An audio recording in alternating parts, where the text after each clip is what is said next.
காட்டி இன்னைக்கு ஒரு சூப்பரான ஒரு தகவலோட தான் நான் வந்திருக்கேன். வீடியோ முழுமையா பாருங்க. அப்படியே நம்மளோட ஜிம்காட்டி சேனலையும் சப்ஸ்கிரைப் பண்ணி வச்சுக்கோங்க. அரசு சொல்ல போற ஒரு குட் நியூஸ். ஒரே நேரத்துல ரூபாய் 30,000 உயர்வா? என்னடா புதுசா இருக்கேன்னு பாக்குறீங்களா? வாங்க உள்ள போலாம் வீடியோக்குள்ள. மத்திய தொழிலாளர் அமைச்சகம் ஒரு முக்கிய முடிவை எடுத்திருக்காங்க. ஆமா.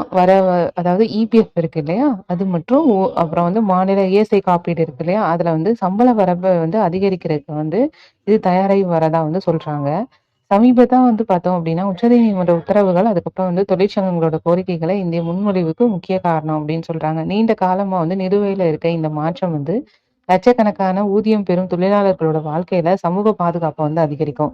இந்த ஆண்டு பாத்தீங்க அப்படின்னா, இந்த 2 அமைப்புகளுக்கும் இடையான சம்பள வரம்புகள்ல வேறுபாடு இருக்கு. இபிஎஃப்ல பாத்தீங்கன்னா, வரம்பு மாதத்திற்கு ரூபாய் 15,000 இருக்கிற நிலையில, இஎஸ்ஐக்கு பாத்தீங்க அப்படின்னா 21,000 இருக்கு.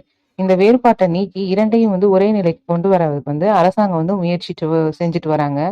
புதிய முன்மொழிவின்படி பாத்தீங்கன்னா, இந்த வரம்பு ரூபாய் 25,000 30,000 வரை அதிகரிக்கப்படுறதுக்காக வாய்ப்பு இருக்குங்க. இந்த மாற்றம் என்ன ஆகும் அப்படின்னா, ஊதியம் அப்புறம் தொழிலாளர்களுக்கு கிடைக்கும் சமூக பாதுகாப்பை அதிகரிக்கும். கடந்த 10 ஆண்டுகள்ல பணவீக்கம் கடுமையா அதிகரித்திருக்கு.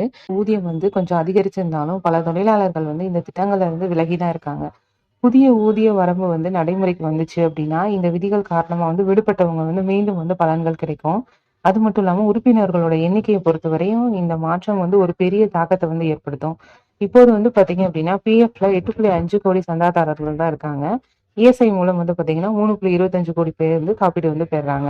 இந்த இஎஸ்ஐல பாத்தீங்க அப்படின்னா, குடும்ப உறுப்பினர்களையும் சேர்த்தா 14 கோடிக்கும் மேற்பட்டவங்க வருவாங்க.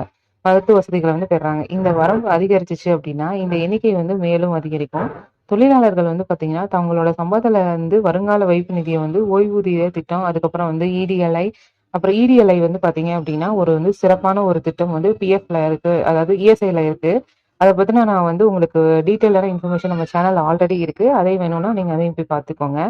அது மட்டும் இல்லாம இதோட செலுத்தக்கூடிய தொகையோட வரம்பு அடிப்படையில தான் கணக்குறாங்க. தற்போது பாத்தீங்கன்னா, இந்த விதிகளின்படி 15,000க்கு மேல சம்பளம் வாங்குறவங்களுக்கு இபிஎஃப்ல சேர்றது அவங்களோட விருப்பத்துக்கு உட்பட்டது. இந்த வரம்பு கடைசியா 2014ஆம் ஆண்டு தான் திருத்திருக்காங்க. கிட்டத்தட்ட பாத்தீங்கன்னா 12 ஆண்டு ஆகியும் மாற்றம் ஏற்படாதது குறித்து தொழிற்சங்கங்கள் அதிருப்தி தெரிவிச்சு வர்றாங்க. கடந்த வாரம் பாத்தீங்கன்னா, உச்சநீதிமன்றம் மத்திய அரசுக்கு முக்கிய வழிகாட்டுதலை வழங்கியிருக்கு. ஊதிய உச்ச வரம்பு உயர்வு குறித்து 4 மாதங்களுக்கு ஒரு தெளிவான முடிவை எடுக்குமாறு அது கேட்டிருக்காங்க. மக்களோட வாங்கும் சக்தியை மனசுல கொண்டு இந்த முடிவுகள் எடுக்கப்பட வேணும் அப்படின்றது தெளிவுபடுத்திருக்காங்க. நாடாளுமன்ற குழு அறிக்கைகளையும் இந்த கருத்தை வலியுறுத்திட்டதுனால அரசாங்கத்துக்கு மீதான அழுத்தம் அதிகரிச்சிருக்கு. இஎஸ்ஐயை பொறுத்த வரைக்கும் அப்படின்னா 2017 சம்பள வரம்பு 15,000ல இருந்து 21 உயர்த்தினாங்க. மாற்றுத்திறனாளிகளுக்கு சில நிறுவனங்கள் இந்த வரம்பை 25,000 உயர்த்திட்டாங்க. இபிஎஃப்ல ஒப்பிடும்போது இஎஸ்ஐல சேர்றது ரொம்பவுமே கட்டாயம். இந்த புதிய திட்டங்கள் தனியார் துறையில பணிபுரியும் நடுத்தர வர்க்க ஊழியர்கள், அதுக்கப்புறம் ஓய்வூதியம், மருத்துவ வசதிகளை பெறதுக்கான வாய்ப்புகள் மேம்படுத்தும். இந்த முடிவு ஊழியர்கள் ஓய்வூதிய பலன்களை கணிசமா அதிகரிக்கும். நிறுவனங்களால செலுத்தப்படும் பங்களிப்பும் அதிகரிக்கும். இது தொழிலாளர்களோட எதிர்காலத்தையும் உறுதி செய்யும். இது குறித்து அரசாங்கம் விரைவில் அதிகாரப்பூர்வ அறிவிப்பை வெளியிடும் அப்படின்னு சொல்லிட்டு எதிர்பார்க்கப்படுது. இந்த மாற்றம் லட்சக்கணக்கான குடும்பங்களுக்கு ஒரு நிதி பாதுகாப்பு கவசமா மாற்றும் அப்படிங்கிறதுல எந்த விதமான சந்தேகமுமே இல்லை. ஆனா இதை பத்தின அதிகாரப்பூர்வ அறிவிப்பு இன்னும் வெளிவரல. வெளிவந்த உடனே நம்ம சேனல்ல நான் தொடர்ந்து அப்டேட் கொடுக்குறேன். மறக்காம அப்படியே நம்மளோட ஜிம்காட்டி சேனலை சப்ஸ்கிரைப் பண்ணி வச்சுக்கோங்க நண்பர்களே. ரொம்ப நன்றி.